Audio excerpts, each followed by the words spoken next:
Hello everyone, how are you? So myself Tanzila. Today I have come to Shoreditch and I am here at restaurant called The Munch because এখানে আমি আসলে একটা invitation পেয়েছি এবং সেটা হচ্ছে আমার একটা ফ্রেন্ড ফারহানা and তার হাজব্যান্ড জাহিদ ভাইয়ের কাছ থেকে।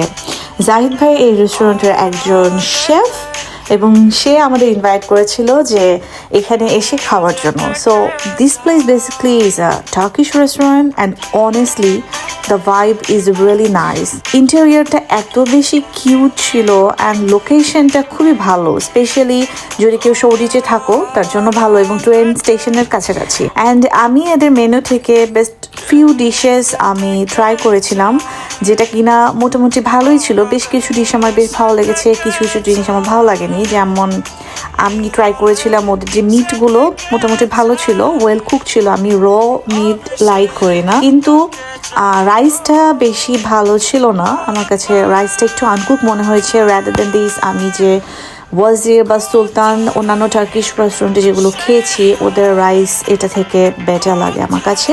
ওভারঅল এটা একটা ডিসেন্ট প্লেস ছিল এবং ওদের খাবারের টেস্টও মোটামুটি ভালো ছিল, ডেজার্টগুলো ভালো ছিল। তো আমরা এখানে এসেছিলাম বেসিক্যালি ফারহানা অ্যান্ড রাহিদ ভাইয়ের সাথে দেখা করতে, কারণ ওনাদের বেবি হওয়ার পরে এটা আমাদের সেকেন্ড টাইম মিট। এই তো আমি এখানে এসে ইন্টেরিয়র চেক করছিলাম এবং ফিট চেক করছিলাম। আমার এই পালাজো বা প্যান্ট যেটাই বলা হোক না কেন, এটা আমি এথনিক স্টাইল ব্র্যান্ডের। আর উপরে এই জ্যাকেটটা আমি যে টার্কিতে গিয়েছিলাম হলিডেতে ওখান থেকে নিয়ে এসেছি। সো এই তো এখানের এই সুন্দর মিররটা দেখে আমি জাস্ট একটার পর একটা টিকটক ভিডিও করছিলাম, ইনস্টাগ্রাম রিলস রেডি করছিলাম দেওয়ার জন্য।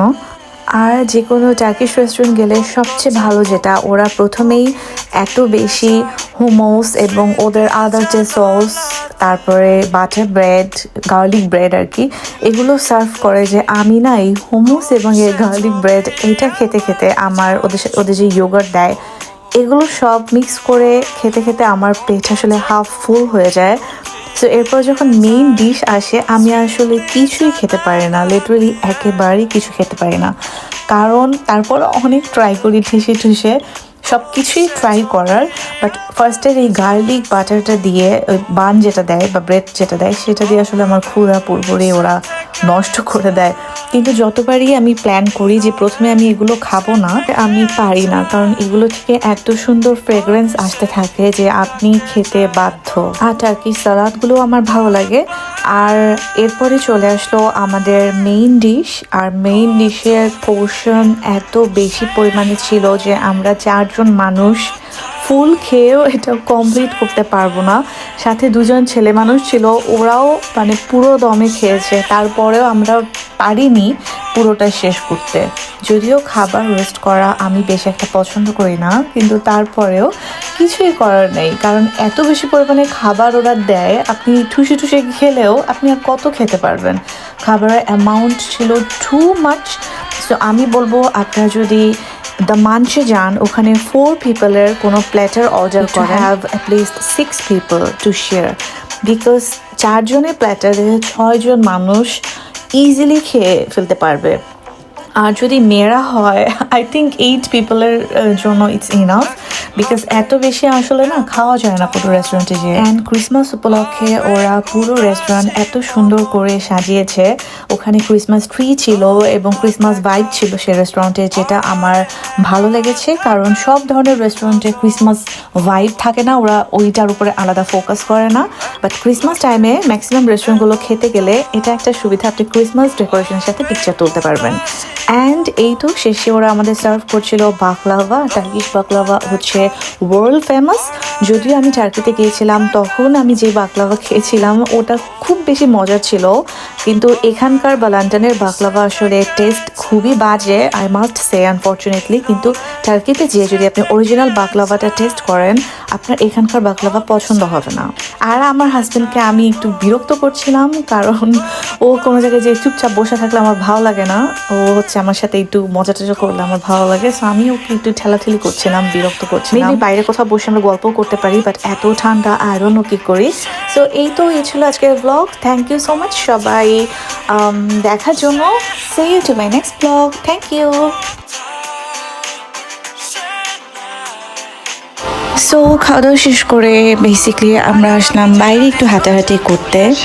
ট্রাস্ট মি, এই বছর লন্ডনের winter is very much good আমার মনে হয়েছে, কারণ আমি বিগত 2 বছর যাবত যা দেখেছি যে ডিসেম্বর জানুয়ারি আসলে ওই টাইমে অনেক বেশি ঠান্ডা থাকে, but I don't know what happen to London this ইয়ার। এই বছর আমি যেটা ফিল করলাম সেটা হলো লন্ডনে এত বেশি ঠান্ডা নেই, মানে ইটস টলারেবল। আমার বস্তা বেঁধে মানে বাসা থেকে বের হতে হতো আউটডোরে যদি হাঁটাহাঁটি করতাম, কিন্তু এখন ওই রকম সিনারিও নেই। এখন মোটামুটি পাতলা একটা জ্যাকেট পরেও আপনি যদি বাসা থেকে বের হন আপনার কাছে এত বেশি ঠান্ডা লাগবে না, টলারেট করা যায় আমার যেটা মনে হয়েছে। ওখানে কিছু কিছু জায়গায় ক্রিসমাস ডেকোরেশন করা ছিল, নট টু মাচ, মানে সেন্ট্রাল লন্ডনে গেলে আপনি যত বেশি ভাইব পাবেন ক্রিসমাস ডেকোরেশনের, specially Covent garden, bond street, এখানে এত বেশি ছিল না, বাট তারপরেও আমি বলবো আর আমাদের সাথে যেহেতু ছোট্ট বেবি ছিল আর ওর এইজ মাত্র 2.5 months, এই জন্য আমরা চিন্তা করলাম যে বাসার দিকে চলে যাই। সো লিভারপুল স্ট্রিট স্টেশনে যখন আসলাম, স্টেশনটা জাস্ট হিউজ, এত বড় এত সুন্দর স্টেশন, আমার তো দেখে বেশ ভালো লেগেছে। স্টেশন পার হয়ে আমরা এবার চলে যাচ্ছি লিফটে। আমাদের সাথে যেহেতু বেবি ট্রলি ছিল সেই জন্য আমরা যে এসকালেটর দিয়ে ওঠানামা করে সেটাই না উঠে চলে এসেছি লিফটে।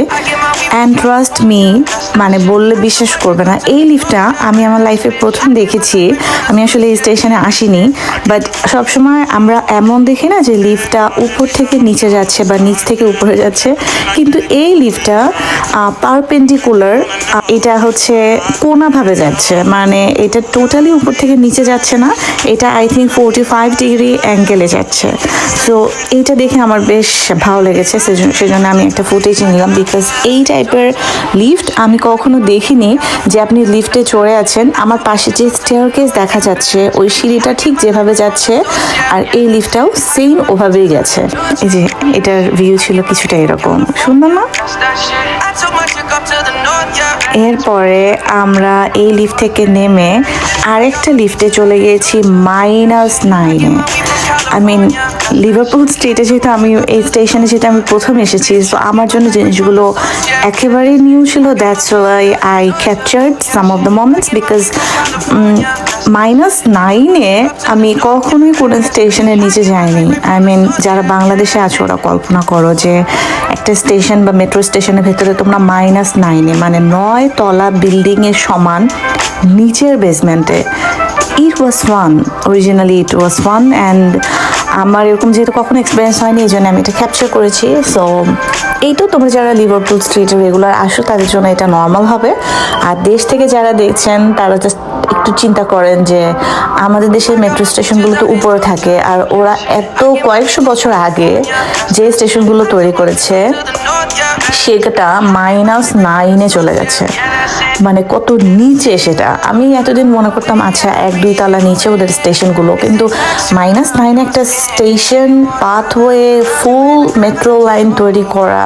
তো যাই হোক, এই ছিল আমার ব্লগ। সো এটা মোস্টলি আমি এই লিভারপুল স্ট্রিট স্টেশনের একটু অভিজ্ঞতা আমার শেয়ার করলাম। Thank you, see you to my next blog.